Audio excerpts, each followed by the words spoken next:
This is Living Power with Dan Hurst. 9 and 10 says, honor the Lord with your wealth and with the best part of everything your land produces. Then he will fill your barns with grain and your vats will overflow with the finest wine. Now, I know some of you are just going to get just a little antsy here because I'm going to mention the word tithe, which is such a bad word in churches.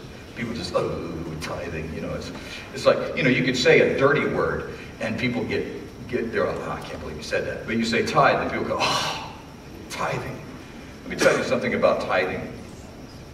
Tithing is the greatest freedom that Marcia and I have ever experienced in our finances. It is the greatest freedom. It is a principle that has set us free financially. I can tell you right now that I didn't believe it, I didn't buy into it, I didn't agree with it, but when I started getting into the Word and seeing what it really was, then I began to understand, oh, this begins to make sense now. You see, here's the way tithing works. Tithing is basically says, you're a courier. You're a courier. Now let me ask you something. I have a business and, you know, I may need a courier once in a while to go deliver something to a client. And so you come over and you pick up the package and you're headed. And I give you some money and I say, thank you for doing that. Here's some money, here's some payment for this, now go deliver it. And on the way, you know what's in the package and you think, boy, you know, I could probably use that, what's in that package. Probably a whole lot more than that company. That company, they don't need it. They won't miss it. And you take it. You take what's in the package. Now, what has happened? You've stolen from me, but you've also stolen from the person that was being delivered to. And when I find out about it, do you think I'm going to call you and ask you to deliver another package for me? Now listen, tithing is basically this idea where God says, look, I have a package I need to deliver. God has set up his kingdom. He has set up his kingdom and he has a way that he provides because he is the resource. The way that he provides for his kingdom. And the way that he does it is by delivering the resources through his people. That's how he does it. He's always done it that way. He always will. And that's why in this passage in Proverbs says, honor the Lord with your wealth and with the best part of everything your land produces. And it works this way. God gives you $100. And he says, okay, I want to give you, and the Bible uses this term, the tithe, because it represents the tenth. And, you know, we could debate whether the tithe is a tenth or not. I'm not going to get into that. The point is that God has a portion that he wants to use. But let's say, for the sake of discussion, that it is a tenth. And so God says, I'm giving you $100. Actually, I want you to have 90 bucks of it. I'm going to pay you 90 bucks to deliver 10 bucks to a ministry that I want to bless. So God has given you $90 to deliver that $10 to that particular ministry that he wants to develop. And if you keep the $10 because you say, well, I need it more than that ministry does, then what you've done is you've immediately said to God, you can't trust me. You can't trust me. Thanks for the 90 bucks, but I'm taking it all because I need it. And God's looking back at it, and God doesn't scratch his head, but he does look at you and go, you're an idiot. I don't know that God says it that way, but, you know, if I was God, that's what I would say. You're an idiot. I'm willing to pay you 90% of payment for you to deliver 10%. What do you not get about that? And if I can trust you more, then I will use you more. And if the next time I need you to deliver 20 bucks, then you get 180. Are we miscommunicating here? What's the problem here? You see, God has a plan. And his plan works. And we're the beneficiary of it. We're the beneficiary of it. Do you think God's plans were set up so that you would suffer? So that you would struggle? No. God set his plans up so that you would be the beneficiary. You know, I'm able to deliver a tithe and it blesses somebody, but in my doing so, I'm the beneficiary. I got 90% of the deal. That's a pretty good way of doing things. Now, there's more to it, obviously.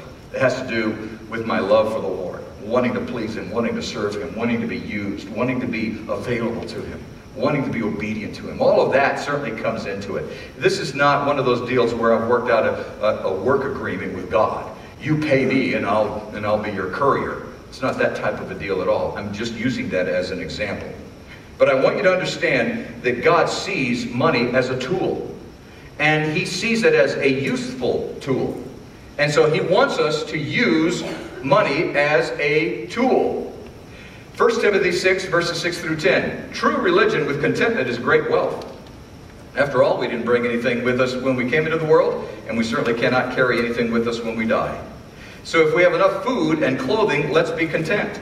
But people who long to be rich fall into temptation and are trapped by many foolish and harmful desires that plunge them into ruin and destruction. For the love of money, not money, the love of money is the root of all kinds of evil. Now, what this passage is saying, and we need to understand clearly, is that money is a tool, but it becomes a weapon in the wrong hands or when managed with the wrong intentions, or even managed the wrong way. When money is used for the right things, for the right reasons, at the right time, it becomes a tool to make life better. Just like a controlled fire on a cold night makes life better. But when that fire gets out of control, it becomes destructive. That's the same way with money. Money under control is a comfort. It's a blessing. It helps. It makes life better. But when it gets out of control, it becomes destructive. So let's look at 4 keys that make your finances extraordinary. 4 keys that will make your finances extraordinary. Number 1, the first key is that at the very heart of financial freedom is loyalty and commitment. I want you to look at a passage of Scripture, and I'm going to run through it real quickly here. But I want you to see something that Jesus taught, and that is that we are loyal and committed to that which we love. We're loyal and committed to that which we love. And this happened in Luke chapter 7, starting with verse 36. One of the Pharisees invited Jesus to have dinner with him, so he went to the Pharisee's house and he reclined at the table. And a woman who had lived a sinful life in that town learned that Jesus was eating at the Pharisee's house. So she brought an alabaster jar of perfume, and as she stood behind him at his feet, weeping, when I says she stood behind him at his feet, remember he's reclining at the table. And he's sitting side of the way that they would sit. They didn't sit in chairs. They sat down, on pillows at these low tables. So he's sitting and his feet are off to the side. Of course, that's the way they would sit. She gets down right next to him, right beside him, on the side where his feet are. And she begins weeping, and she begins to wet his feet with her tears. Then she wiped his feet with her hair, kissed his feet, and poured perfume on him. When the Pharisee who had invited him saw this, he said to himself, "This man were a prophet. He'd know who was touching him and what kind of woman she is. She's a sinner." And Jesus answered him. I love that. The Pharisee's thinking this, and Jesus knows what he's thinking. And Jesus says, "Dude, I have something to tell you." And Simon says, "What, teacher?" 2 men owed money to a certain moneylender. One owed him 500 denarii, the other 50. Neither one of them had the money to pay him back, so he canceled the debts of both. Now, which of them will love him more? It's an interesting question, isn't it? Simon replied, "Well, I suppose the one who had the bigger debt canceled." And Jesus says, "You judged correctly." Then he turned toward the woman, and he's looking at the woman, but he's speaking to Simon. And he says, "Do you see this woman? I came to her house. I came to your house. You didn't give me any water for my feet. She wet my feet with her tears and wiped it with her hair. You didn't give me a kiss, but this woman, from the time I entered, has not stopped kissing my feet. You didn't put oil on my head," which was a blessing, "but she poured perfume on my feet. Therefore, I tell you, her many sins have been forgiven, because she loved much. But he who has been forgiven little loves little." What he was saying is, you are loyal and committed to that which you love. No matter how you act, no matter what you say, no matter how you pretend, you really are loyal and committed to that which you really do love. And if you don't love God, then you're not going to be loyal and committed to him. If you love you more than you love God, I don't need to finish the sentence. When you truly see how much God has done for you, your love takes on a whole new dimension of loyalty. When you understand what Christ does and has done for you, your love for him takes on a whole new dimension. Love for God is direct, and listen, this is so important. Love for God is directly proportionate to knowing God. Love for God is directly proportionate to knowing God, not knowing about God. See, there are a lot of people who know about God. I mean, the devil knows more about God than any of us. Knowing about God isn't enough. Knowing God is all. Because we love that which we really come to know and understand.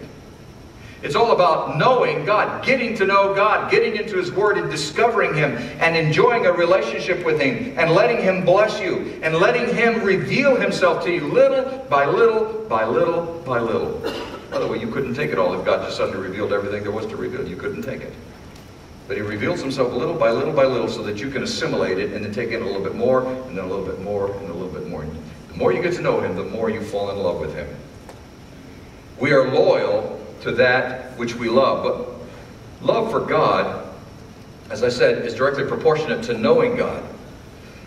But here's the other side to that also. We are loyal to that which we consider to be our provider or our resource. We are loyal to that which we consider to be our resource. If you consider your job to be your resource or your source, that's what you're going to be loyal to. If you consider God to be your source or your resource, that's what you're going to be loyal to. And Jesus tells another parable in Luke chapter 12, beginning with verse 16. He tells them this parable. The ground of a certain rich man produced a good crop, and he thought to himself, what should I do? I have no place to store my crops. Then he said, I'll tell you what I'll do. I'll tear down my barns and build a bigger one, and there I'll store all my grain and my goods. And I'll say to myself, dude, it's there. You have plenty of good things laid up for years. Take life easy. Eat, drink, and be merry. But God said to him, you're an idiot. Well, he said, you fool. Same thing. He said, this very night your life is going to be demanded from you. Then who will get what you've prepared for yourself? This is how it will be with anyone who stores up things for himself, but is not rich toward God. Then Jesus said to his disciples, now carrying on, the same, remember this whole story is carrying on now. Then Jesus says to his disciples, therefore, and anytime you see therefore in the Bible, you should see what it's there for. Therefore, I tell you, don't worry about your life, what you're going to eat, or about your body, what you're going to wear. Life is more than food, and the body more than clothes. And then I'm going to jump down to verse 29. And don't set your heart on what you will eat or drink. Don't worry about it, for the pagan world runs after all of these things, and your Father knows that you need them. Your Father knows that you need them. Your Father knows what you need. But seek his kingdom. Seek his kingdom, and these things will be given to you as well. Your Father knows you need them. Get your priorities straight, and God will begin to meet those needs. He knows what you need, whether it's financial or emotional or physical, whatever it is. God knows the needs that you have. Your job is to seek the kingdom and make sure that the kingdom is alive in your life, and you are serving the kingdom. And when there's a kingdom, there's a king, and that means that Jesus is king of your life. He's Lord. He's supreme and absolute authority of your life. We're loyal to that which we consider to be our resource. And then we're also loyal to that which we consider our source of living, our source of life.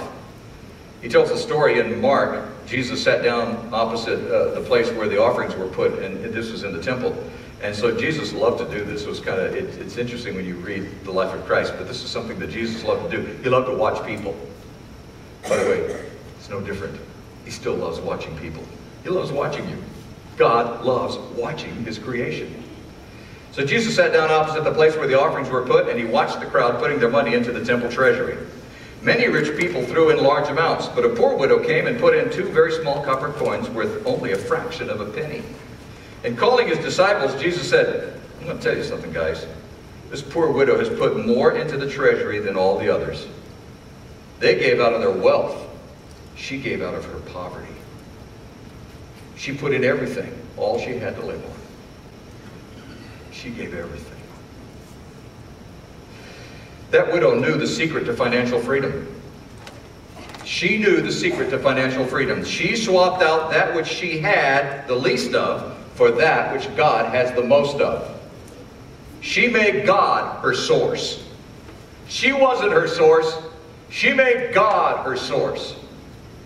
And here's the difference. And here's the difference. You know, I was talking about tithing earlier. I hate the term pay the tithe. Let's pay the tithe. You don't pay the tithe any more than a courier pays the delivery. You deliver the tithe. You deliver the tithe because that's what God is up to. That's the source. You don't pay it. And not only that, you don't earn your 90%. You receive it. Because God is your source. You go to work and you work 60, 70, 80 hours a week. You think you're earning your money. You're receiving your money. You're receiving your money. By the way, I will tell you something. Being in business for myself, for those of you who are in business for yourself, is there any greater feeling in the world than to go to the mailbox and see a check there for you? Oh, that's a good feeling. President's Day, I about died. Yeah. But I don't earn my money. I receive it. Because God is the source. He's the provider. He's my resource. The widow knew that secret. She had made God her source. She knew she didn't have enough to survive on, so she traded all that she had for all that God would provide. Listen, I saw that over and over and over in my parents' life. I saw them live that out in their lives. I saw it work. And then when I became a Christian and I began to discover these truths and began to apply them into my life, I thought, wow, it really does work. It worked for Mom and Dad, and now I see it working here. It's amazing. The reason she gave so willingly, this widow, was because she was giving out of an expression of God's love, an experience of God's trustworthiness, and an expectancy of God's provision. An expression of God's love, an experience of God's trustworthiness, and an expectancy of God's provision. The reason we don't give that way is because we're afraid of what God may do. And we're also afraid of what God may not do. I give this, but what if I don't have enough now? When you're afraid of what God may do or afraid of what God may not do, you know what you're saying? You're afraid of God. You're afraid of God. When we're afraid of what God may do or we're afraid of what God may not do, we're afraid of God. We don't trust Him. We're afraid of Him.